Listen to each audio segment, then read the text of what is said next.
ओम बोलो श्री सद्गुरुदेव भगवान की जय। रामचरितमानस बालकांड 17वां भाग।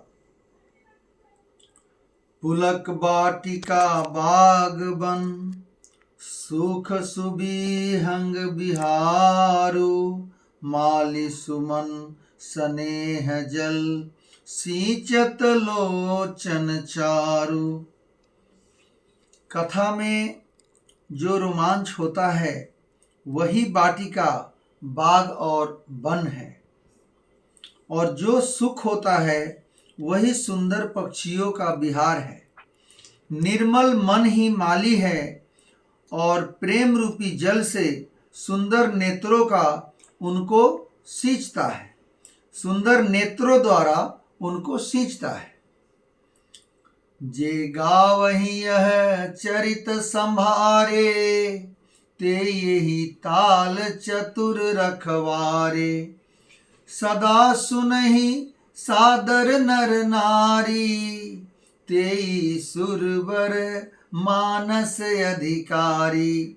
जो लोग इस चरित्र को सावधानी से गाते हैं वे ही इस तालाब के चतुर रखवाले हैं, और जो स्त्री पुरुष सदा आदर पूर्वक इसे सुनते हैं वे ही इस सुंदर मानस के अधिकारी और उत्तम देवता हैं। अति खलजे विषयी बग कागा यही सर निकट न जाहि अभागा। संबुक भेक सेवार समाना यहाँ न विषय कथा रस नाना।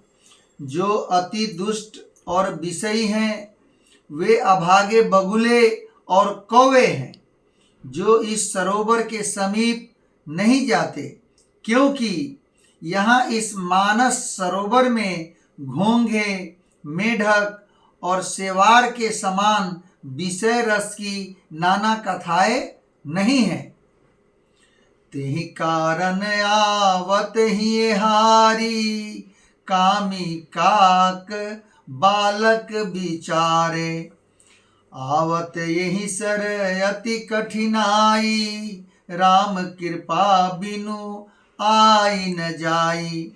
इसी कारण बेचारे कौवे और बगुले रूपी विषयी लोग यहाँ आते हुए हृदय में हार मान जाते हैं, क्योंकि इस सरोवर तक आने में कठिनाइयाँ बहुत है। श्री राम जी की कृपा बिना यहाँ नहीं आया जा सकता।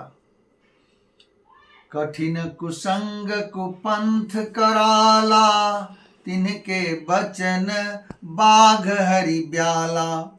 गृह कारज नाना जंजाला ते अति दुर्गम शैल विशाला। घोर कुसंग ही भयानक बुरा रास्ता है। उन कुसंगियों के वचन ही बाघ, सिंह और सांप हैं। घर के काम काज और गृहस्थी के भांति भांति के जंजाल ही अत्यंत दुर्गम और बड़े बड़े पहाड़ हैं। बन बहु विषम मोह मद माना नदी कुतर्क भयंकर नाना। मोह, मद और मान ही बहुत से बिहड़ बन हैं, और नाना प्रकार के कुतर्क ही भयानक नदियां हैं। जे श्रद्धा संबल रहित नहीं संतन कर साथ तिन कहु मानस अगम अति जिन्हि न प्रिय रघुनाथ। जिनके पास श्रद्धा रूपी राह खर्च नहीं है और संतों का साथ नहीं है, और जिनको श्री रघुनाथ जी प्रिय नहीं है, उनके लिए यह मानस अत्यंत ही अगम है। अर्थात श्रद्धा, सत्संग और भगवत प्रेम के बिना कोई इसको नहीं पा सकता।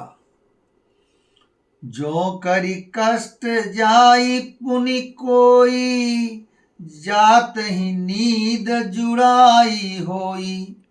जड़ता जाड़ विषम उड़ लागा, गए हूं न मंजन पाव अभागा। यदि कोई मनुष्य कष्ट उठाकर वहां तक पहुंच भी जाए तो वहां जाते ही उसे नींद रूपी जुड़ी आ जाती है। हृदय में मूर्खता रूपी बड़ा बड़ा जड़ा लगने लगता है, जिससे वहां जाकर भी वह अभागा स्नान नहीं कर पाता। करी न जाई सर मज्जन पाना, फिर आवई समेत अभिमाना। जो बहोरी को पूछन आवा, सर निंदा करी ताहि बुझावा। उससे उस सरोवर में स्नान और उसका जलपान तो किया नहीं जाता, वह अभिमान सहित लौट आता है। फिर यदि कोई उससे वहां का हाल पूछने आता है तो वह अपने अभाग्य की बात न कहकर सरोवर की निंदा ही करके उसको समझता है। सकल विघ्न व्यापहि नहीं तेहि, राम सुकृपा बिलो कहीं जेहि। सोई सादर सर मंजनु करई, महाघोर तय ताप न जरई। हे ये सारे विघ्न उसको नहीं व्यापते, बाधा नहीं देते, जिसे श्री रामचंद्र जी सुंदर कृपा की दृष्टि से देखते हैं। वहीं आदर पूर्वक इस सरोवर में स्नान करता है और महान भयानक त्रिताप से आध्यात्मिक, अधिदैविक, अधिभौतिक तापों से नहीं जलता। ते नर यह सर तजहि न काऊ, जिनके राम चरण भल भाऊ। जो नहाई चह यही सर भाई, सो सतसंग करऊ मन लाई। जिनके मन में श्री रामचंद्र जी के चरणों में सुंदर प्रेम है, वे इस सरोवर को कभी नहीं छोड़ते। हे भाई, जो इस सरोवर में स्नान करना चाहे वह मन लगाकर सत्संग करे। असमानस मानस चख जा चाही, भई अभिबुद्धि विमल अवगाही।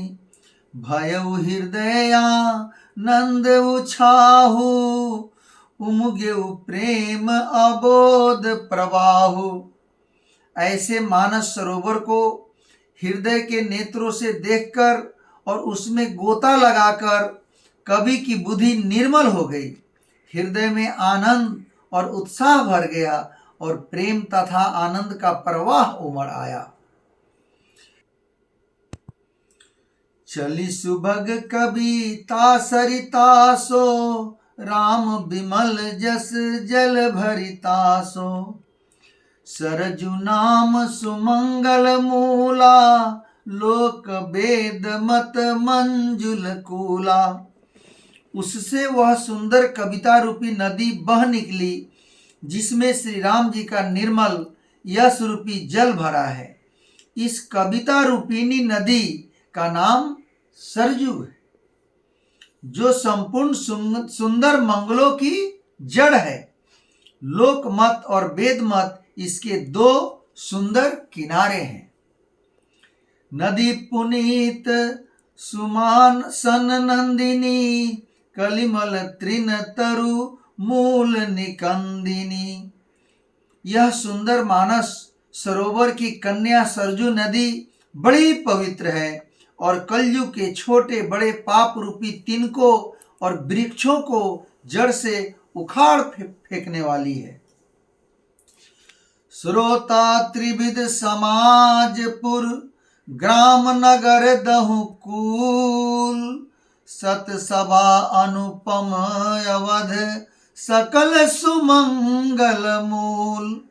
तीनों प्रकार के श्रोताओं का समाज ही इस नदी के दोनों किनारों पर बसे हुए पूर्वे गांव और नगर हैं और संतों की सभा ही इस सुंदर मंगल की जड़ अनुपम अयोध्या जी है। ओम बोलिए श्री सद्गुरुदेव भगवान की जय।